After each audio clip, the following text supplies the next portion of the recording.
Greetings, everyone. I'll come to you today because a lot of people are under the misunderstanding, under the false knowledge that the Jinn come out of Islam. Well, that's not true. The Jinn comes out of the New Testament, but instead of spelled J-I-N, it's G-I-N, like you drinking gin. As a matter of fact, I think the drink gin might mean the same thing, a snare. You see, in the Bible, it's used 10 times, many times. It's used for like a trap or an ensnaring, but some particular times it's used as a spirit. Let's look at let's show you this. It's Job 18. Can you see this? Wait a minute.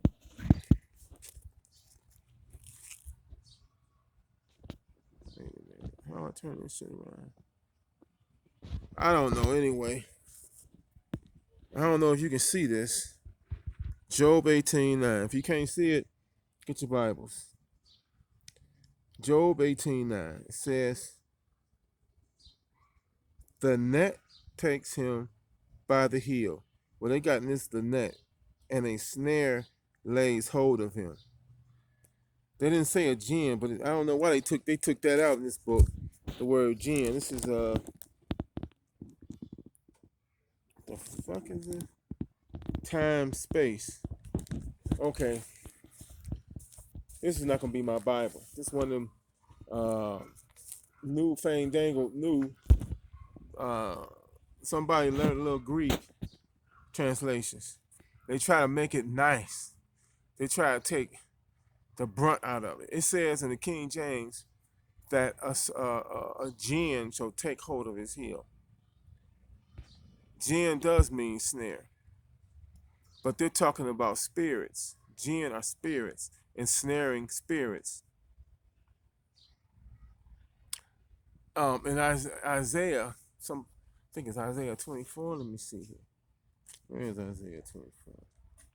Isaiah 24. Okay, here we are. Isaiah. Let's go to Isaiah 24. It talks about the jinn. Satan is the master of the jinn. They're little spirits that go out and ensnare. You know, like you see these movies, or somebody make a deal with the devil or a demon, and the devil always tricks them. They get what they think they want, but it's always uh, in the small writing. The devil's in the details. It's always in a little small writing at the bottom that they forfeit something, which makes their wish invalid. It's always something that goes totally against what they want. Like say they want a beautiful girl, okay, and they may say, make a deal with a genie make a wish with a genie for a beautiful girl. They may get the beautiful girl, but then at the bottom in little bitty letters, it's in little writing. You know that little writing on contract. It says, "But you'll only be with her for a couple of days and you'll die," or something like that, or um, she'll die, or anything like that. Well, that's what a jinn is. It's a snare, and it's used by God actually to bring one down to the pit, to the ground, to bring like a haughty person or evil tyrant, or a jinn will whisper in his ear that he's great, he's powerful, he's all this and that, and he'll be going further towards his own destruction. Now these spirits, these jinn, a lot of times when you folks are doing hoodoo and you hexing people, that's what you're appealing to, the jinn, and they come and help you. Um, if you really need one, like if someone is threatening your family, threatening your job, which will make it impossible, will make it hard for you to feed your family. And that person is doing this out of spite, something, out of just maliciousness. Yeah, then you can appeal to the jinn, to a jinn or a Satan. I don't know if I can find it today, but in my book, New African Hoodoo, I have a curse, and it's the one curse you don't need no more. It's a hell of a curse. And it says, it don't look. This is a paraphrase. It don't have to be exactly. I forgot where it is in the Bible, but it's David um, talking about his enemies. But anyway, it says, "Oh Lord, set a Satan on his shoulder," and he goes through all these calamities and um, and horrible things, and like destroying the guy's whole life and home, and turning his children into orphans, and destroying his whole house, like his whole, like his name may be Abner, Ibn Abner, son of Abner, destroying the whole house of Abner. Make his wife a widow, begging in the streets, and probably turn to prostitution or something. Turn his kids into beggars in the streets, orphans. Now, I'm not going to go there for the curse. You can go as far as you want. You can put that down. Say if the person had really horrible children, even though we say we want to give children a chance because they're just children, they can't change. I believe that. But say if it's like a Joffrey in what is the Game of Thrones? That little motherfucker need to have a jinn on his shoulder and snaring his ass to go to doom. Say if his children are like that, then his children have hurt your children, or they will hurt your children. Put the jinn on their ass. A divine righteous person of God has every right to use the tools of God at his disposal. In the New Testament, they say, got the devil being against God and all this. That's bullshit. The devil worked for God. He was never against God. He was always trying to prosecute man. So we don't like the devil. Don't get me wrong. We don't want the devil testing us. But the devil would test, so like holy men who go out here and say they for the Lord, and the devil would test them. And if they pass the test, then they would command the devil and his spirits themselves. If they didn't, well, they just didn't qualify, and they might even lose their life. Like I think when it talks about Jesus being out in the wilderness and the devil coming to tempt him, I think it's just that. God sent Jehovah sent the devil to tempt Jesus because he was supposed to partake upon a mission, and it had to be seen that he was really a man of God. Because Jesus was actually a man, okay? All this stuff about Mary and stuff, I'm not going to argue that with you, okay? But in the early testaments, it says that Jesus became the God's son after he was baptized. Today you are my only begotten son. So I don't know what that means. It could have been that he was born divine, so-called, and that only after he got baptized did he fully get the enlightenment or the spirit or what have you, Holy Spirit. I don't know. But I know that there's no power in heaven or earth that's a nemesis of God or that's an equal to God. No power. So there's nowhere way there's a Satan up in heaven manipulating things without God's knowledge and say so. There's a certain people in the world, I think, perhaps were created by Satan. But I'm not gonna go into that. And I got a lot of evidence that points that way. Real and factual scientific data. I'm not going to go into right here. Read my book, New African Hoodoo. It's African with a K, Afrika. And New African, the reason I say that is it's for black nationalists, really. It's for black people who want to stay black and be black and don't necessarily want to integrate. Okay? These spirits only work for black people. Now, you can go come to me for some regular hoodoo. I'll give you a whatever you need. All races, white, black, red, Puerto Rican, whatever. Okay? But when it comes to New African hoodoo, I would be remiss if I didn't tell you that these are revolutionary spirits of black people who killed many whites to get black people out of the situations that they were in.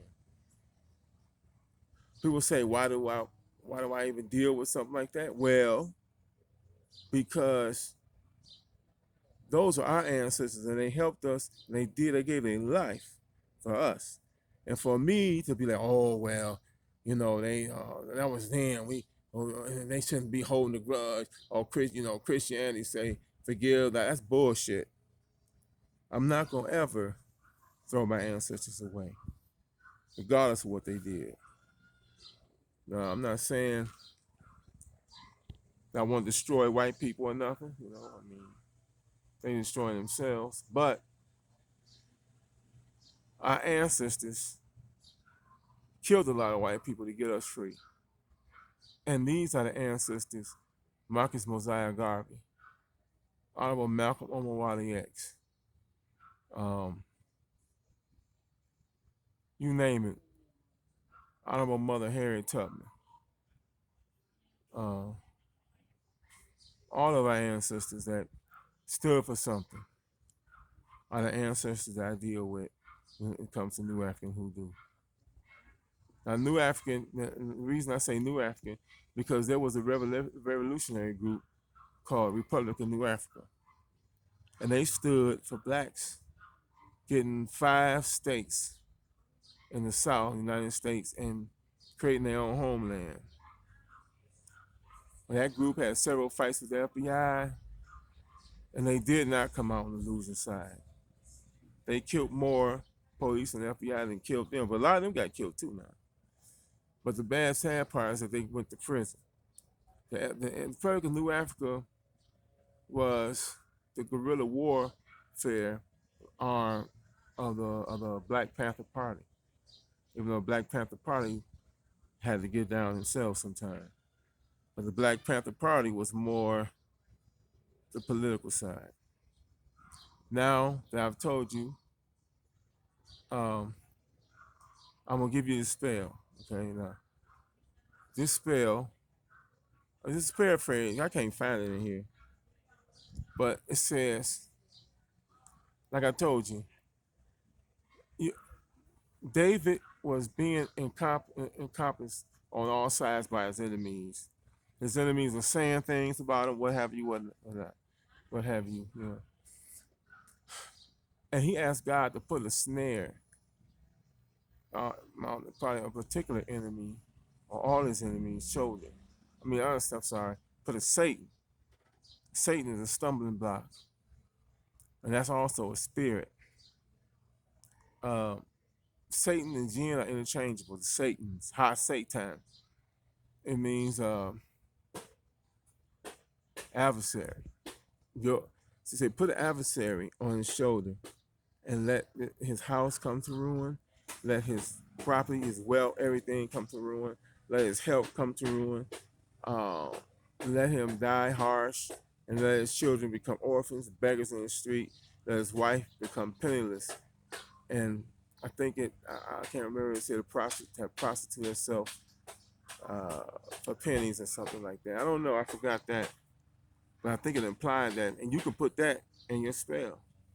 Now, it must be a need. Can't just be because you don't like somebody. It must be a need. Like, for example, you got a child, and maybe you smoke a little weed. Children's Service come to your house. I don't know if that's still against children's service laws. They were taking children if their parents smoked a little weed just like 10, 20 years ago. And they trying to really take your child because they get money for that shit. Because my son is autistic and they all open cases up again. And they didn't want to take him. I asked them for help. They said, we can't help you because they couldn't get nothing off of him. They couldn't get nothing for him because he's like totally autistic. Burn shit down, tear up and shit. They ain't want no parts of that. But anyway, it gotta be a need, like somebody pressing your ass, trying to do something like that. You got some money that you got an inheritance, and one of the inheritors trying to cut you out, take food out your family's mouth. Any old thing like that. Any old thing like that. You don't necessarily have to put the part in about the children. Okay? And just to shore it up, you can take this spell, write on some paper, write on some parchment paper. You can make a sacrifice a chicken at the crossroads, and you can write the person's name in chicken blood. And if you can find out their date of birth and all that, their horoscope, use that. But you can just a name, it's fine. You can get some coffin nails. I don't know if they have little small coffins or something. You can buy miniature coffins or something. But if not, just take something like a box or something. Or either just take some wooden with a top. I don't care if the top is attached or unattached. And nail it and put the name in there. Go to the graveyard. You can do it two ways. You can go to the graveyard, get some graveyard dust from hopefully one of your ancestors that's dead. That's the best. Or if not, you don't have any in the cemetery. Go to the biggest shrine, like big giant, like the Masons hook up obelisks and shit like that. Go to one of those and ask that shrine to direct you to the proper spirit for what you're trying to do. Either that or go to find out what's the oldest grave and go to that one and ask. There's a third way. You just go in, have your mind tuned in, and there's a grave, something called to you. That's the one. Well, you probably, maybe you have to give it some. Everybody say give it something, pennies, dimes, and that's cool. If you're gonna give it something,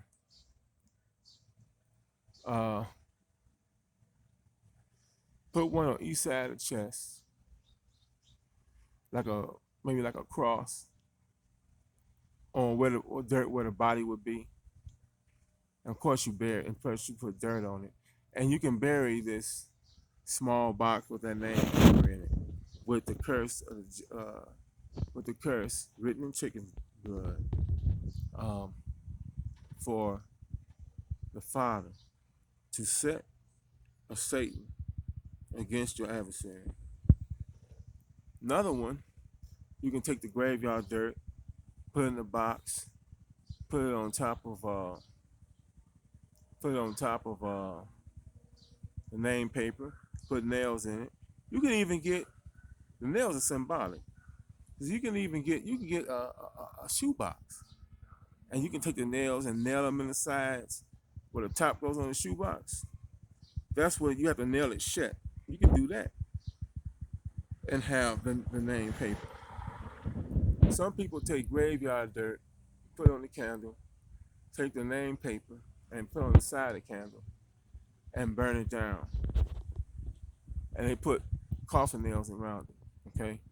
But I think the best ways are 3 ways I showed you. So Until we speak again, peace.